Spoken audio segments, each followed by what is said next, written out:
من لم یقرأ بفاتحۃ الکتاب لا صلاۃ لمن لم یقرأ بفاتحۃ الکتاب، جو شخص سورہ فاتحہ کی تلاوت نہیں کرتا اس کی کوئی نماز نہیں۔ اس کے حوالے سے بھی ہمارے ہاں دو مسلک ہیں، ذکر صرف اس لیے کر رہا ہوں کہ آپ کے علم میں ہو، ان میں کوئی بنیادی فرق نہیں ہے۔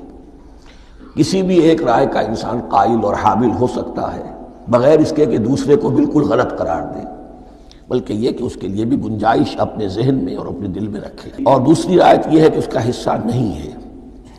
اسی اعتبار سے یہ کہ یہ سورہ مبارکہ نماز میں پڑھی جانی ضروری ہے، لا صلاۃ لمن لم یقرأ بفاتحۃ الکتاب۔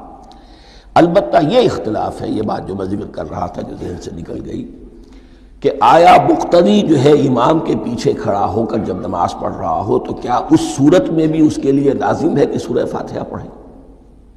اس میں دو رائے ہو گئی، بلکہ تین۔ ایک رائے انتہائی ہے اور وہ فقہ حنفی کی طرف منسوب ہے کہ اگر آپ امام کے پیچھے مقتدی کی حیثیت سے نماز پڑھ رہے ہیں تو کسی بھی رکعت میں آپ سورہ فاتحہ نہیں پڑھیں گے۔ ایک دوسری بالکل برعکس رائے ہے، وہ امام شافعی رحمۃ اللہ علیہ کی ہے کہ ہر حالت میں چاہے امام جہری رکعت پڑھا رہا ہو جس میں وہ بلند آواز سے سورہ فاتحہ پڑھ رہا ہو، اور چاہے وہ سری رکعت ہو، ہر حالت میں مقتدی کو بھی پڑھنی ہے۔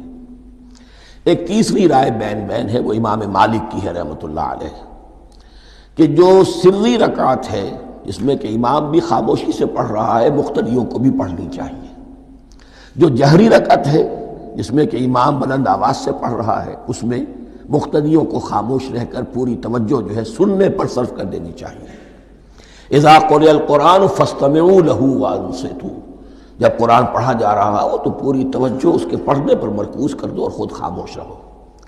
میرے اپنی رائے میں یہ تیسری رائے سب سے زیادہ صائب ہے، اور اس میں کسی طرح کی بھی کوئی پیچیدگی پیدا نہیں۔